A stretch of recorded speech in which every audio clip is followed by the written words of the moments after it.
Revelation warned that the first sign would appear in the heavens before anything on earth began to move. A sign that prepares, not frightens, a sign that signals timing, not crisis. That sign has already come. It marked the opening of the sequence, the shift above us. Quiet, measurable, and aligned with the pattern Scripture sets.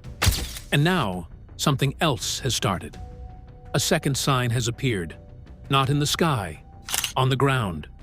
Revelation's order is consistent. First, the heavens shift, then the earth responds. We are now watching that response. This second sign is not dramatic. It does not appear in headlines. It is not tied to a political event, a military action, or a national announcement.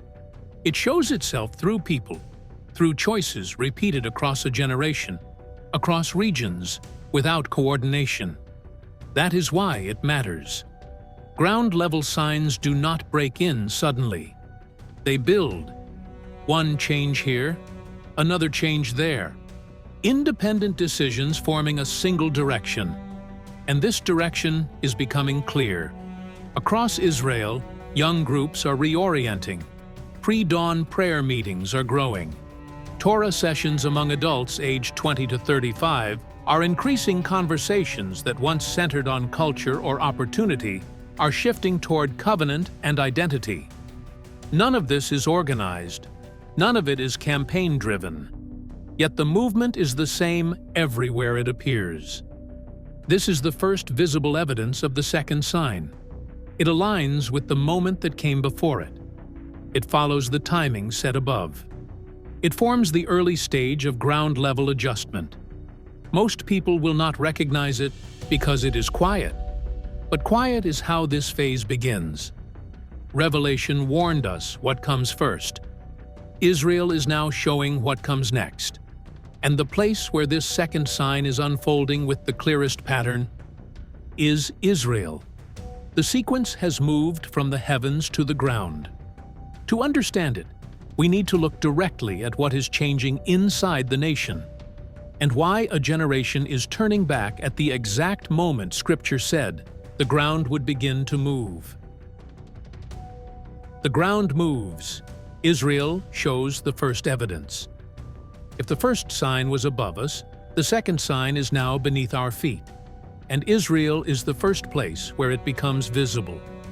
A generation is turning back. The shift begins with the young. In the last several months, pre-dawn prayer groups have increased across multiple cities. These gatherings are not part of any campaign. No organization is promoting them. No public figure is leading them. They are emerging on their own, formed by people in their 20s and early 30s who were not previously known for this level of commitment. Torah sessions among the same age group are also rising.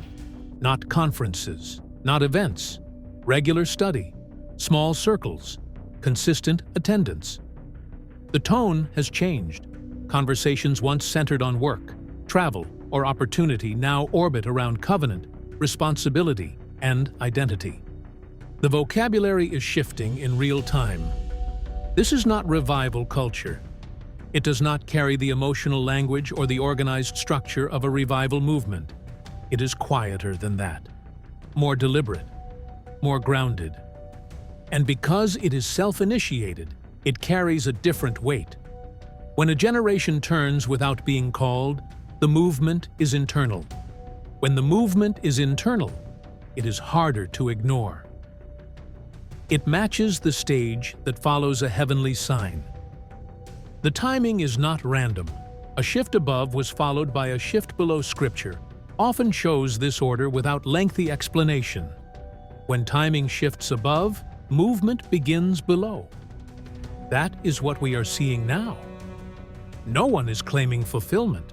No one is declaring certainty. The observation is simple. The ground is responding after the heavens have shifted. The second sign follows the first, in a sequence that aligns with the pattern Revelation outlines. It is not random behavior. Patterns only matter when they appear in unrelated places at the same time. And that is what is happening. Groups in Jerusalem, Tel Aviv, Beersheba, Safed, and Haifa are reporting the same trend. New gatherings, earlier hours, increased study, stronger identity language. These are not coordinated communities. They do not share leadership. In many cases, they do not even know each other, yet the behavior is nearly identical. That is the marker. Movements that spread without planning reveal direction, not reaction. Reaction is uneven. Direction is consistent. Across Israel, consistency is now visible. Tone is changing. Priorities are changing. Expectations are changing. A generation turning back is not a response to circumstance. It is a sign of alignment. The weight of the shift. Most global audiences will overlook this because it does not resemble a crisis or an event. But ground signs rarely appear as events. They appear as repeated decisions across many people at the same moment in time. That is when they carry meaning. Israel is showing that meaning now, the world is noisy. The region is tense. Yet underneath that noise, a quiet return is unfolding. And this return matches the movement expected to follow the first sign: the ground is moving. Not violently, not publicly, but undeniably. And the next layer of this shift is happening inside Israel's own internal language. The change that prepares the nation before any structural change appears. This leads directly to the next phase. Inside Israel, a quiet but real adjustment. If the second sign begins with a generation turning back, the next evidence is found inside Israel's internal language. Because before structures shift, conversations shift, and that shift is now visible. A new tone inside religious communities. For years, discussions about the temple were handled cautiously. Some avoided it. Some soft-pedaled it. Others treated it as a distant idea, not a practical one. That is no longer the case. In the last season, conversations that were once private have become normal in public settings. Study groups address the subject without hesitation. Older leaders speak about it more directly. Younger voices bring it up without being prompted. It is not sensational. It is not political. It is simply less avoided. Topics that once triggered division, sacrifice procedures, priestly readiness, or temple criteria, now appear in regular discourse. What used to be controversial is now acknowledged as part of identity, not theory. This is the first sign of internal adjustment. Language becomes clearer before action becomes visible. A quiet consensus is forming consensus does not mean full agreement. Consensus means tone alignment. Groups that previously spoke past each other now show a shift in posture. They are not uniting under a platform. They are not forming a movement, but their tone has softened. Their approach is less confrontational. Their expectations sound closer than before. Rabbis from different streams, once sharply divided, are using similar language when discussing national direction. Community leaders who never coordinated now share timelines that resemble one another. Those who were cautious now speak with more confidence. Those who were bold now speak with more restraint. It is quiet, but it is real. Tone rarely changes without cause, and tone is changing across multiple sectors at the same time. Institutions are adjusting their messaging. Official statements have become more direct. Not dramatic, just clearer. Organizations that once focused on symbolic projects now release plans that sound practical. Committees that used to emphasize heritage now speak in terms of readiness. Reports that were once theoretical now outline specific steps, procedures, and personnel. None of this is announced as a shift, but the shift is there. Long-term plans no longer sound abstract. They are framed as operational possibilities. Language that used to maintain distance is now closing that distance, inch by inch. This is the second sign's deeper layer. Before direction changes, language changes, and language is changing now. Why this matters: internal tone is one of the earliest indicators that a transition has begun. It is not forced, it is not orchestrated. It emerges when many groups, across different environments, adjust their expectations at the same moment in time. That moment is happening inside Israel right now. It is quiet, but consistent, measured, but clear, unannounced, but detectable. The ground movement seen among the youth is now reflected in the nation's internal voice. And these two levels, personal and institutional, are aligning for the first time in years. As this alignment grows, it connects directly to a larger pattern now unfolding around the world. Global conditions move in parallel. While Israel adjusts internally, another layer of movement is forming outside its borders. It is not coordinated with Israel. It is not aimed at Israel. Yet, the timing parallels what is unfolding on the ground. These global shifts are not fulfillment. They form the environment. Financial systems are standardizing. Across continents, financial structures are tightening. Nations are reducing fragmentation. Digital frameworks are replacing older systems. Transactions are being routed through fewer channels. Oversight is becoming centralized, not distributed. This is not speculation. It is policy. International agreements now push for uniform reporting. Central banks promote shared standards. Digital currencies move closer to government oversight. What was once diverse is becoming uniform. This does not indicate crisis. It indicates consolidation. And consolidation is one of the earliest signs that the global environment is preparing for unified regulation. Technology is centralizing control. The second global trend is technological concentration. Major platforms are merging services. Identification, finance, communication, and security are increasingly held by the same systems. A shift once spread across many companies is now narrowing into a handful of authorities. AI governance councils are forming. Data laws are being aligned. Cross-border tracking protocols are under negotiation. Individual nations still debate details, but the direction is the same: greater central control, fewer independent nodes, and more reliance on shared databases. This does not declare intention. It shows capability, and capability often precedes structure. Nations are seeking joint solutions. Geopolitical conflict remains real, yet international behavior is shifting. Instead of isolated responses, governments now look for collective agreements in security, energy, migration, and communications. Even rival blocs seek consistent frameworks, shared drills, shared monitoring, shared contingency plans. This does not mean unity. It means synchronized pressure. When many nations pursue coordination even without trust, a global pattern begins to form: nation shall rise against nation. The text stands without explanation. Conflict continues, but within a world increasingly connected by agreements, oversight, and mutual dependency. Public preference is shifting toward stability over freedom. The final parallel trend is social. Across regions, public opinion shows the same movement: people choosing stability over autonomy.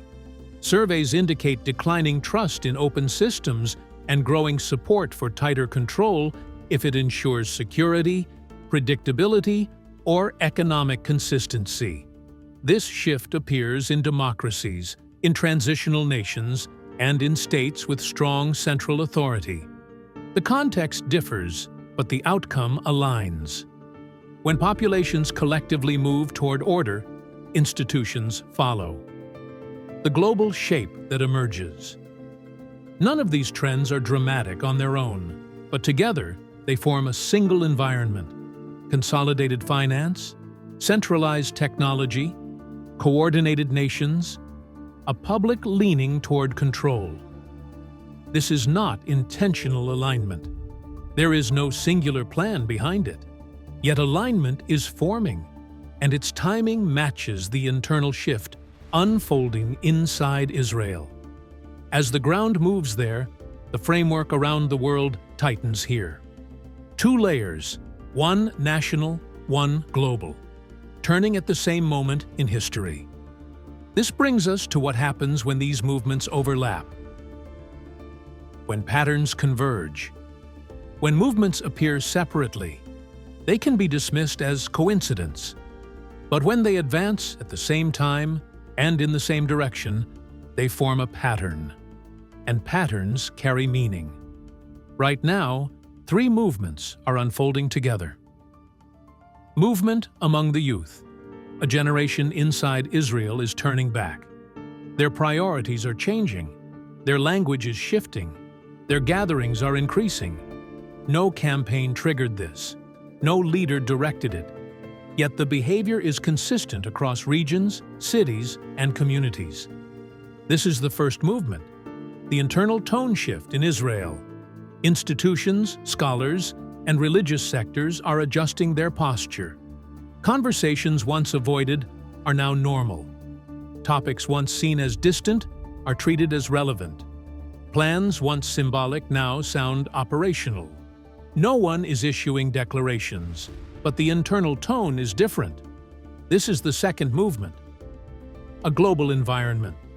Aligning financial systems are consolidating. Technology is centralizing. Nations are coordinating. Public preference is shifting toward stability. These trends are not part of Israel's internal change, yet they move in parallel. They shape the world Israel exists in. A world becoming more uniform, more connected, and more controlled. This is the third movement. Why their convergence matters. None of these movements are identical. They do not come from the same source. They do not serve the same purpose, but they are happening in sequence. A shift above, a shift on the ground in Israel, a shift in the global environment. Each layer supports the timing of the next. Each movement strengthens the context of the others. When multiple layers move together, systems tighten. When systems tighten, transitions accelerate. And when transitions accelerate, the next stage becomes easier to see. This is not prediction, it is observation. Three separate movements are forming a single trajectory. A generation returning, a nation adjusting internally, a world aligning externally. They create a corridor, not of certainty, but of possibility. If these patterns continue, what do they prepare the world for? If the second sign is unfolding now, what does the third sign look like? If internal alignment in Israel grows, what shifts next? If global consolidation increases, what structure emerges? The sequence so far is clear, but clarity is not conclusion. The question is not whether something dramatic happens next. The question is, are we moving from stage 2 toward stage 3? No announcement will answer it. Only the continuation of the pattern will. And the pattern is still forming.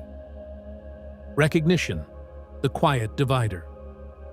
As the pattern forms, response begins to separate, not by belief, not by doctrine, by recognition. Some notice the alignment, others see unrelated events. Nothing dramatic creates the divide. It forms quietly in how people interpret the same moment. Recognition is not agreement.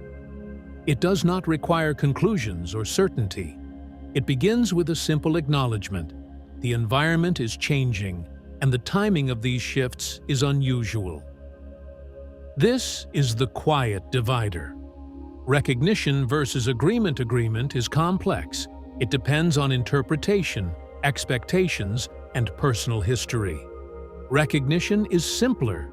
It is the ability to observe movement without assigning meaning to it. A person may not claim fulfillment, yet still recognize that Israel's internal tone has shifted. They may not connect global consolidation to prophecy, yet still see the speed and scale of standardization.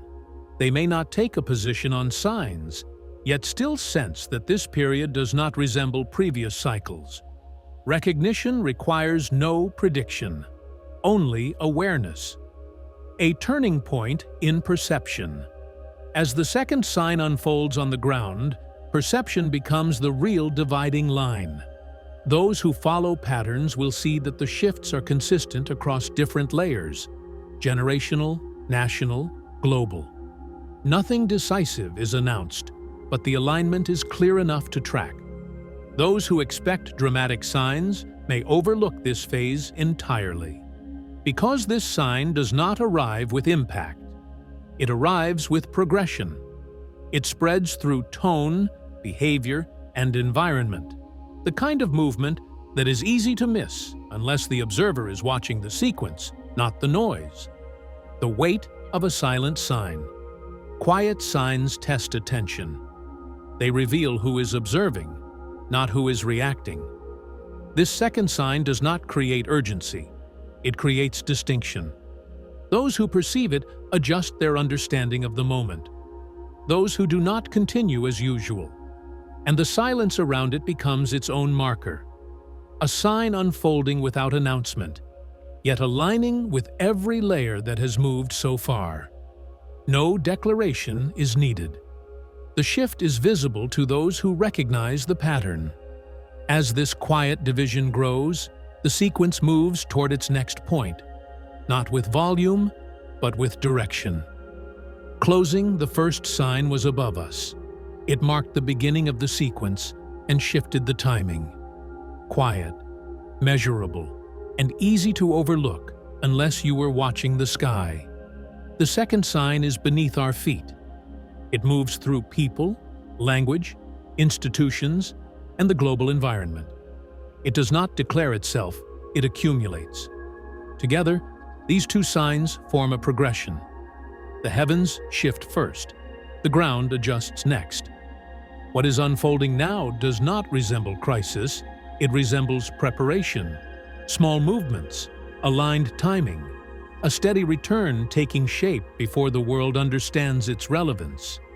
Nothing here demands immediate interpretation, but the sequence is active. One phase has led into another with no break in between. The alignment is clear enough to track, not as prediction, but as observation. We are standing in the transition between two stages. The quiet turn among the young, the internal adjustment within Israel, the global environment tightening around it. All of it forming the context for whatever comes next. No statement can define this moment fully. The moment defines itself through its consistency. The question now is whether we recognize what is unfolding. And recognition, more than agreement, is what separates those who see the sequence from those who see noise. The first sign has passed. The second sign is underway. The progression continues, without announcement, without ceremony, and without pause. What happens next will not depend on expectation, but on timing. And the timing is already moving.